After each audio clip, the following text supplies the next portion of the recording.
नमस्कार मित्रांनो, मी अमर स्पर्धा मित्र चॅनलमध्ये आपलं सर्वांचं स्वागत करतो. आज आपण या सेशनमध्ये पाहणार आहोत इंग्लिश व्होकॅब्युलरीचा पार्ट 9. तर मित्रांनो, नेहमीप्रमाणे या सेशनमध्ये सुद्धा आपण चित्रांच्या मदतीने जास्तीत जास्त इंग्रजी शब्दार्थ आपल्या लक्षात कसे ठेवायचे हे आपण शिकणार आहोत. चला तर मित्रांनो, वेळ न दवडता आपल्या व्हिडिओला सुरुवात करूया. बघा मित्रांनो, पहिला वर्ड आहे आपल्याकडे एंडॉवमेंट. आता एंडॉवमेंटचा अर्थ काय होतो बघा. Money that somebody gives to a school, a college or another institution. प्रत्येक शब्दांचा अर्थ बघा. मनी मनी म्हणजे पैसे म्हणूया, दॅट म्हणजे जे की, संबडी म्हणजे कुणाला तरी, ओके. गिव्ज देणे, स्कूल म्हणजे शाळा, कॉलेज म्हणजे महाविद्यालय, अनादर इन्स्टिट्यूशन इतर संस्था म्हणजे शाळा असेल, कॉलेज असेल किंवा एखाद्या इतर संस्था असेल ज्याला जे पैसे दिले जातात. पैसे कशा स्वरूपात, तर एक देणगी म्हणून, एक मदत म्हणून जे पैसे दिले जातात त्याला एंडॉवमेंट असं म्हणतात. इथे शाळा आहे बघा, ओके. आता मराठीमध्ये अर्थ बघा. एखाद्या शाळेला, महाविद्यालयाला किंवा संस्थेला एखाद्याने दिलेली देणगी किंवा देणगी प्रदान करणे. काय? एखाद्या शाळेला, महाविद्यालया किंवा संस्थेला एखाद्या व्यक्तीने दिलेली देणगी, त्याला काय म्हणायचं? एंडॉवमेंट म्हणायचं. आता ही शाळा आहे बघा, सर्व मुले खाली बसलेत, म्हणजेच काय? सरकारी शाळा आहे. तर सरकारी शाळेला एका प्रायव्हेट कंपनीने देणगी दिली बाबा. कशासाठी? तर त्यांच्या इन्फ्रास्ट्रक्चरमध्ये सुधारणा करण्यासाठी. एक्झाम्पल बघा, छान कळेल तुम्हाला. Government schools received huge endowments from the private company. बघा, गव्हर्नमेंट स्कूल्स सरकारी शाळांना, रिसिव्ड म्हणजे मिळणे, ह्यूज म्हणजे मोठ्या प्रमाणामध्ये, एंडॉवमेंट म्हणजे देणगी, फ्रॉम द प्रायव्हेट कंपनी खाजगी कंपन्यांकडून सरकारी शाळांना मोठ्या प्रमाणामध्ये देणगी मिळाली. कशासाठी? शाळा सुधारण्यासाठी. मग एंडॉवमेंटला कसं लक्षात ठेवा, ही सरकारी शाळा आणि या सरकारी शाळेमध्ये सुधारणा करण्यासाठी कुणीतरी देणगी दिलेली आहे. ओके, चला तर नेक्स्ट बघा. नेक्स्ट आहे वर्ड आपल्याकडे सॅक्रिफाईस. सॅक्रिफाईसचा अर्थ बघा. Giving up something that is important or valuable to you in order to get or do something that seems more important. बघा, गिव्हिंग यू समथिंग काहीतरी गोष्ट एखाद्याला देणे, दॅट इज इम्पॉर्टंट जे की महत्वाचं आहे, ऑर व्हॅल्युएबल म्हणजेच मौल्यवान, टू यू असं काहीतरी जे की तुमच्या स्वतःसाठी खूप मौल्यवान आहे ते दुसऱ्या कुणाला तरी देणं. ओके, किंवा दुसरा अर्थ बघा दिला. Do something that seems more important. Do something काहीतरी करणं, सीम्स म्हणजे वाटणे किंवा दिसणे, मोर इम्पॉर्टंट असं काहीतरी करणं जे की खूप महत्वाचं आहे असं करणं. ओके, आता मराठीमध्ये अर्थ बघा. एखादी अधिक चांगली किंवा श्रेष्ठ गोष्ट मिळवण्यासाठी दुसरी एखादी महत्वाची किंवा मौलिक गोष्ट सोडून देण्याची क्रिया, समर्पित वस्तू, बळी किंवा त्याग. मित्रांनो, येथेच लक्षात घ्या, एखादी गोष्ट मिळवण्यासाठी दुसरी एखादी महत्वाची किंवा मौलिक गोष्ट सोडून देण्याची क्रिया. एखादी गोष्ट मिळवण्याची. चित्रामध्ये बघा, सैनिक आहेत. या सैनिकांना देशासाठी लढायचं आहे, देशासाठी एक विजय मिळवून आणायचा आहे, देशाचं संरक्षण करायचं आहे. यासाठी महत्वाची कोणती गोष्ट सोडायला तर स्वतःचं घरदार, आई वडील, पत्नी, जे काही नातलग आहे त्या सर्वांना आपल्या गावी ठेवून फक्त एकटे देशाच्या संरक्षणासाठी सीमेवर जातात. म्हणजे संरक्षण लोक काय करायला? स्वतःच्या आयुष्याला सॅक्रिफाईस करायलेत, समर्पण करायलेत. ओके, दुसरा अर्थ दिला इथे बघा. बळी देणं, प्राण्यांचा बळी घेणं ते सुद्धा येऊ शकतो, किंवा त्याग करणं, बलिदान करणे.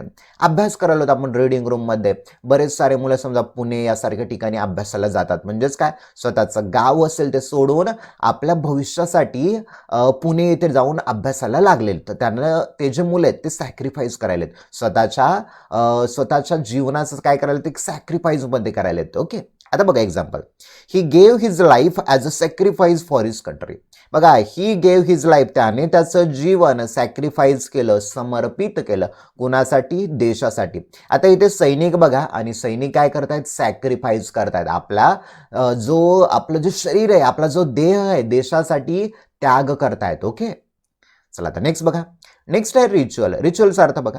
अ set of actions or words perform in a regular way, often as a part of a religious ceremony. बघा, a set of actions, actions म्हणजे कृती, words perform in a regular way. Regular way म्हणजे नियमितपणे एखादी गोष्ट तुम्ही करताय, नियमितपणे एखादी कृती करताय, रिच्युअलचा भाग. ऑफन अनेकदा, as a part of a religious ceremony. बऱ्याच वेळा ती कृती कशी असते बघा? रिलिजियस असते. रिलिजियस म्हणजे धार्मिक असते, आणि सेरेमनी म्हणजे समारंभ. धार्मिक समारंभ म्हणून तुम्ही नियमितपणे एखादी क्रिया करता त्याला रिच्युअल असं म्हणतात. बघा मराठीत अर्थ. एखाद्या धार्मिक वा अन्य विधीतील रूढ संस्कार किंवा ठराविक प्रकारचं वागणं किंवा कृती. काय अर्थ होतो रिच्युअलचा? एखादा धार्मिक व अन्य विधीतील रूढ संस्कार किंवा ठराविक प्रकारचे वागणे किंवा कृती, याला काय म्हणायचं? रिच्युअल असं म्हणायचं. बघा आता example, coffee and the newspaper are part of morning ritual. एक व्यक्ती काय म्हणतो बघा, कॉफी अँड न्यूजपेपर. कॉफी पिणं आणि कॉफी पीत असतानाच न्यूजपेपर वाचणं हे काय? माझ्या मॉर्निंग रिच्युअलचा एक भाग आहे, माझ्या दैनंदिन क्रियेचा भाग आहे. चित्रामध्ये बघा, हा माणूस न्यूजपेपर वाचायला आणि बाजूला काय त्याच्या कॉफी ठेवलेली आहे. म्हणजेच काय? त्याचा दैनंदिन भाग झालाय, रिच्युअलचा पार्ट झालाय की त्याच वेळेला ती क्रिया करणं. मग रिच्युअल म्हणजेच काय? जी नेहमी तुम्ही क्रिया करता ती, किंवा धार्मिक समारंभ. आता रिच्युअल काय आहेत आपल्या? दिवाळी साजरी करणं रिच्युअल आहे आपले प्रकारचे. ओके, ईद साजरा करणं, गणपती साजरा करणं, हे सगळे रिच्युअल आहेत आपल्या. म्हणजेच काय? तर धार्मिक परंपरा ज्या आपण नेहमी वारंवार न चुकता करतो. ओके, चला तर नेक्स्ट बघा, a piece of cake. Idiom आहे मित्रांनो. काय आहे? ईडीएम आहे. आता बघा अर्थ काय होतं? अन इझी टास्क. इझी म्हणजे सोपं, टास्क म्हणजे काम. किंवा दुसरा अर्थ, something is very to do. Something म्हणजे काहीतरी काय इझी आहे, डू म्हणजे करणे. एखादी गोष्ट आहे ती करण्यासाठी खूप सोपी आहे, त्याला काय म्हणायचं? A piece of cake. बऱ्याच वेळा मराठीमध्ये म्हणतो हे मेरे बाय हात का केले. म्हणजेच काय? हे काय आपण एकदम सोपी गोष्ट आहे, कधी पण आपण करू शकतो. बघा ना मराठीत अर्थ, काहीतरी करणे खूप सोपं आहे, याला म्हणायचं अ पीस ऑफ केक. आता एक्झाम्पल बघा, the test was a piece of cake, I finished half an hour early. हा मुलगा बघा, ह्या मुलाने काय केलाय? पेपर देऊन टाकलाय. तो काय म्हणतो? टेस्ट कशी होती? पीस ऑफ केक होती माझ्यासाठी, अगदी सोपी होती. And I finished half an hour early. आणि जो पेपरसाठीचा जो वेळ होता ना, त्या वेळेच्या अर्धा तास अगोदरच मी पेपर सोडवलेला आहे आणि सोडून मला 100 पैकी 100 मार्क मिळाले. हा मुलगा बघा हसायलाय, चेहऱ्यावरती त्याचा आनंद आहे आणि पेपर्स दाखवतोय, ओ मला 100 मार्क मिळालेत, कारण पेपर माझ्यासाठी अ पीस ऑफ केक होता, सोपा होता. ओके, चला आता नेक्स्ट बघा. नेक्स्ट आहे पेन्शन. मित्रांनो हे वन वर्ड सबस्टिट्यूशन आहे. पेन्शन काय? वन वर्ड सबस्टिट्यूशन आहे. अर्थ बघा, strong taste or liking for something. Strong taste, एखादी गोष्ट आहे, टेस्ट आहे, त्याची चव कशी लागायला? एकदम भन्नाट लागायला, खूप छान लागायला. किंवा लाइकिंग फॉर समथिंग, एखादी गोष्ट तीव्रपणे आवडणं, त्याला काय म्हणायचं?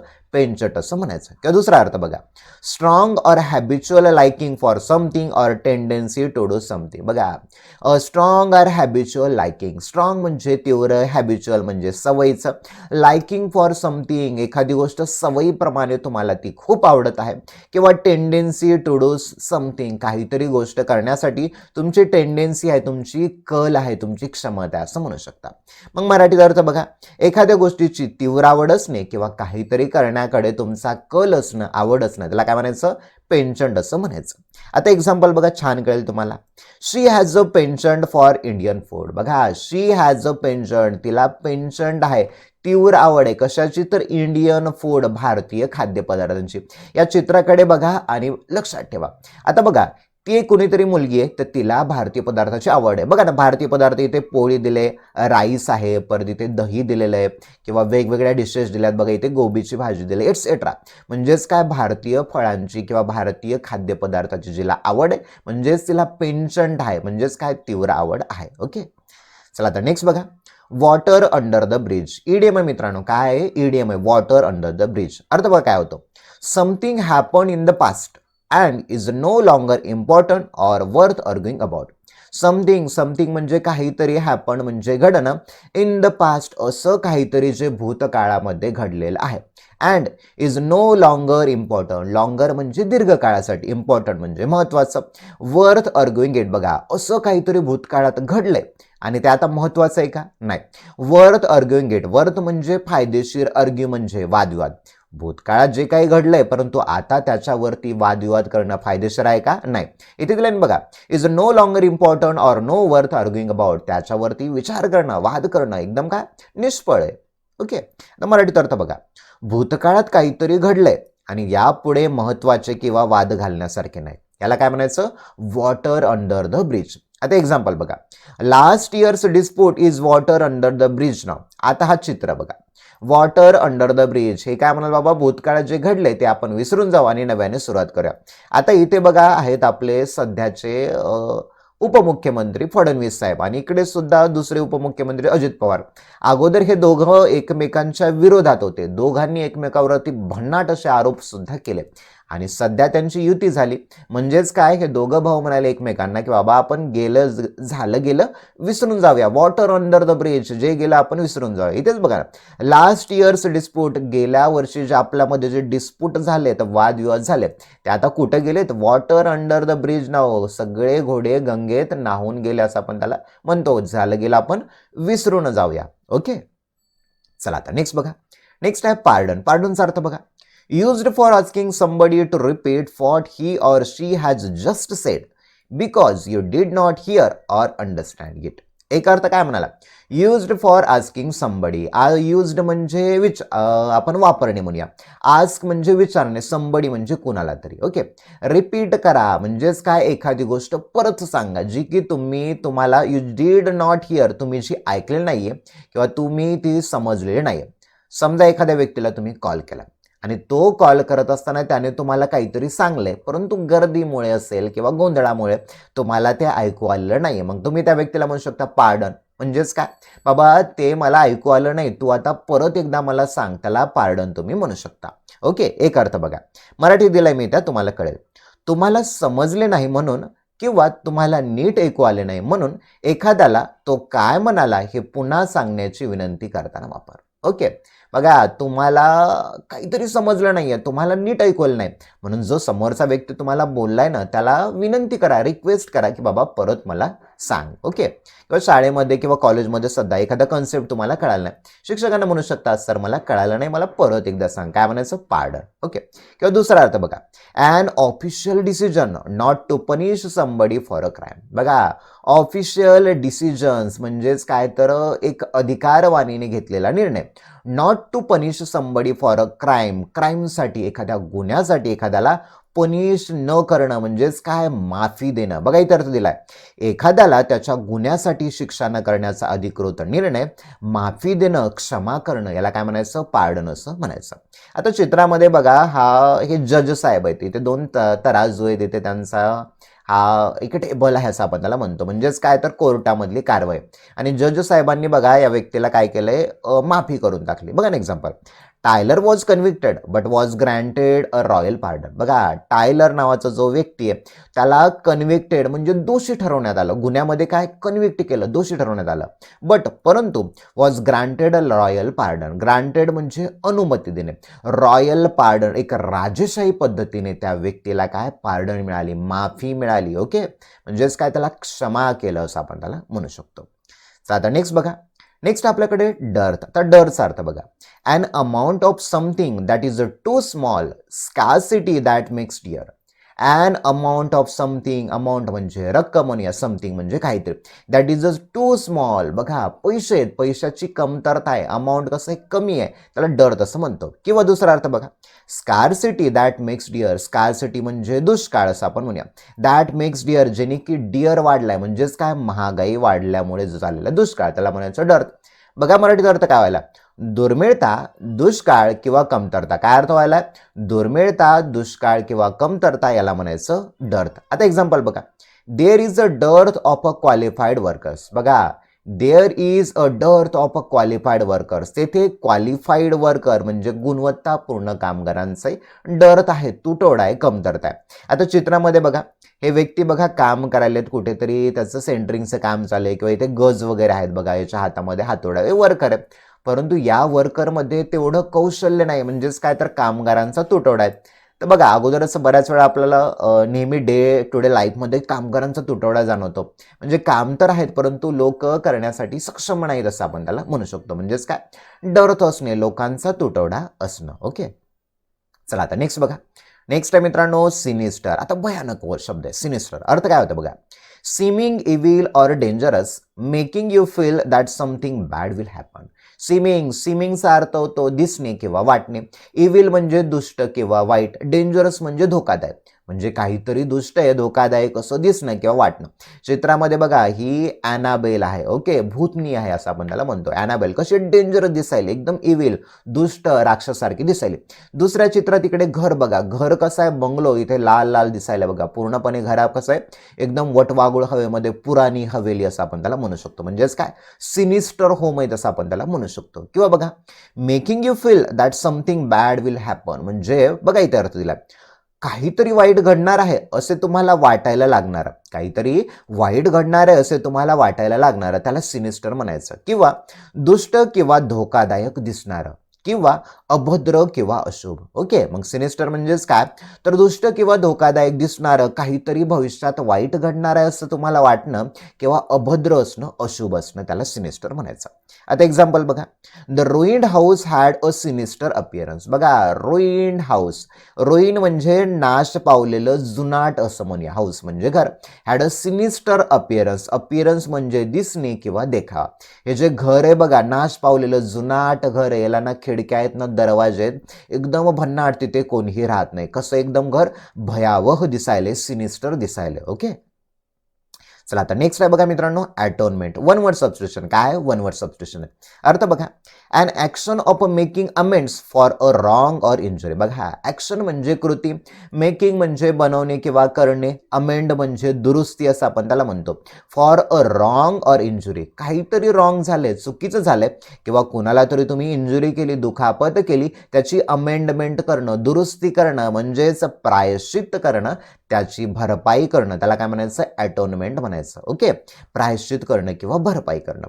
आता एक्झाम्पल बघा, he sent her some flowers in atonement for his earlier rudeness. बघा, he sent her some flowers. आता या चित्रामध्ये बघा, हा माणूस आहे. ओके, याने या स्त्रीला काय पाठवलेलं बाबा, फुलांचा गुच्छा पाठवलेला आहे. ओके, किंवा बुके पाठवलाय. आणि काय म्हणते बघा, he sent her some flowers, त्याने तिला फुलं पाठवलेत in atonement for his earlier rudeness. बघा, अटोनमेंट भरपाई करण्यासाठी. कशाचं?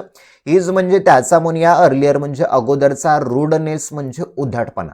रूड म्हणजे उद्धट, रूडनेस झाला उद्धटपणा, म्हणजे त्या व्यक्तीनं काहीतरी तिच्यासोबत अगोदर उद्धटपणा वागलाय, म्हणून तो तिला माफी मागण्यासाठी एक बुके घेऊन गेलाय. आणि तिच्या चेहऱ्यावरचे हावभाव तुम्ही पाहू शकता, की बाबा एकदम पूर्णपणे नाराज असल्यासारखं, रुसल्यासारखे हावभाव आहेत. आणि हा व्यक्ती बघा, कोमल असे नाजूक असे हावभाव याच्या चेहऱ्यावरती, आणि तो त्याच्या प्रायश्चित्त करायला आहे, त्याने जो दुःख दिलंय त्याची भरपाई करायला आलाय, म्हणजेच काय, ॲटोनमेंट करायला आलाय.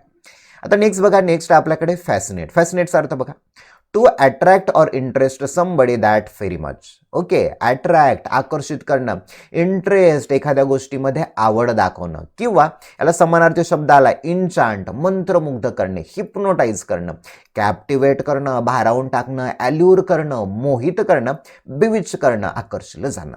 मग फॅसिनेटचा मराठीत अर्थ बघा, एखाद्याला खूप आकर्षित करणं, किंवा एखाद्या गोष्टीमध्ये रुची घेणं, एखादी गोष्ट आवड निर्माण होऊन करणं, किंवा भुरळ घालणं, किंवा एखाद्याला लुब्ध करणं, त्याला म्हणायचं फॅसिनेट, म्हणजे तीव्रपणे एखाद्या गोष्टीकडे आकर्षित जाणं. आता एक्झाम्पल बघा, Santa Claus continues to fascinate children everywhere. आता इथे सॅन्टा क्लॉज बसलाय. ओके, आता सॅन्टा क्लॉज तुम्हाला माहिती आहे बाबा, सॅन्टा क्लॉज जेथे जेथे क्रिसमसच्या पार्टीमध्ये जातो, तर लहान मुलं त्याच्याजवळ अगदीच आकर्षिले जातात. इथे दिलं बघा, Santa Claus continue to fascinate children. Fascinate children, लहान मुलांना तो भुरळ गाडायला, लहान मुलांना तो आकर्षित करायला. मग फॅसिनेट म्हणजे काय, आकर्षित करणं. सॅन्टा क्लॉजला लक्षात ठेवा आणि लहान मुलांना लक्षात ठेवा, म्हणजेच काय, आकर्षित करणं, फॅसिनेट करणं. ओके, चला आता नेक्स्ट बघा, नेक्स्ट आहे ॲक्वाटिक. मित्रांनो, हे वन वर्ड सबस्टिट्यूशन. काय वन वर्ड सबस्टिट्यूशन आहे? अर्थ बघा, living or growing in or happening in or connected with water animals that live in water. बघा, लिव्हिंग ऑर ग्रोईंग इन, एखादी गोष्ट बघा इथे दिलं, लिव्हिंग जगणे म्हणूया, ग्रोईंग म्हणजे वाढणे, हॅपनिंग म्हणजे घडणे, or connected with water, connected म्हणजे जोडला गेलेलं असणं. बघा, पाण्याशी जोडला गेलेला असणं, त्याला म्हणायचं ॲक्वेटिक. किंवा animals that live in water. परीक्षेमध्ये विचारतात बघा, animals that live in water, असे प्राणी जे पाण्यामध्ये राहतात त्याला काय म्हणतात, तर त्यांना ॲक्वॅटिक ॲनिमल्स म्हणतात. बघा, इथं पाण्यात राहणारे किंवा वाढणारे, याला काय म्हणायचं, ॲक्वॅटिक असं म्हणायचं. बघा example, aquatic sports include swimming and rowing. Aquatic sports, पाण्यात खेळले जाणारे स्पोर्ट कुठले आहेत बघा, स्विमिंग आहे, इन्क्लूड म्हणजे समाविष्ट असणे, स्विमिंग इथे बघा चित्रामध्ये, स्विमिंग ॲक्वॅटिक स्पोर्ट आहे. दुसरा काय, हा रोईंग आहे. बघा, खूप सारे माणसं बसले आणि त्या पाण्याच्या वलयाने काय पाणी मागे मागे सरकत आहेत, आणि जी टीम जी आहे समोर सर्वात पहिले पोहोचेल त्याला बक्षीस असतं, तर त्या खेळाला रोईंग असं म्हणतात. ओके, चला आता नेक्स्ट बघा, नेक्स्ट आहे फॅलियंट. आता फॅलियंटचा अर्थ बघा, फुल of courage and not afraid. Full of courage, पूर्णपणे धैर्य दाखवणं, किंवा नॉट अफ्रेड, कुणालाही न भिणं, याला काय म्हणायचं, फॅलियंट असं म्हणायचं. बघ एक्झाम्पल, भरपूर धाडस असणारा व न भिणारा, शूर, मर्दुमकीचा किंवा पराक्रमी. बघा, भरपूर धाडस असणारा व न भिणारा, शूर असेल, मर्दुमकीचा किंवा पराक्रमी, याला काय म्हणायचं, फॅलियंट असं म्हणायचं. ओके, आता बघा, every dog is valiant at his own door. प्रत्येक कुत्रा हा त्याच्या ओन डोअर, त्याच्या दाराभोवती कसा असतो, फॅलियंट असतो, शूर असतो, कुणालाही भीत नाही असं आपण त्याला म्हणतो. चित्रामध्ये कुत्रे बघा, यांच्या चेहऱ्याचे हावभाव पाहू शकता तुम्ही, एकदम भयंकर हिंस्र कसे आहेत बघा. हे मोस्टली आपण म्हणूया पोलिसांचे लॅब्राडॉग वगैरे असतील किंवा त्यांच्या श्वान पथकातले कुत्रे, कुणालाही भीत नाहीत असं आपण त्याला म्हणतो. कुत्रे कसे होते, फॅलियंट होते, शूर होते, न भिणारे असे होते. ओके, माणसाबद्दल सुद्धा शब्द वापरतात बरं, फॅलियंट. एखादा राजा असेल, फॅलियंट असतो, किंवा एखादा हिरो असेल, तो सुद्धा फॅलियंट असतो, शूर असतो, पराक्रमी. ओके, चला आता नेक्स्ट बघा, feather in his cap. Idioms आहे मित्रांनो. काय ईडीएम आहे, फीदर इन हिज कॅप. अर्थ बघा, an achievement or honour that someone can be proud of. An achievement, एखादी गोष्ट कष्टानं, परिश्रमानं मिळवणं, किंवा ऑनर, ऑनर म्हणजे सन्मान, that someone can be proud of.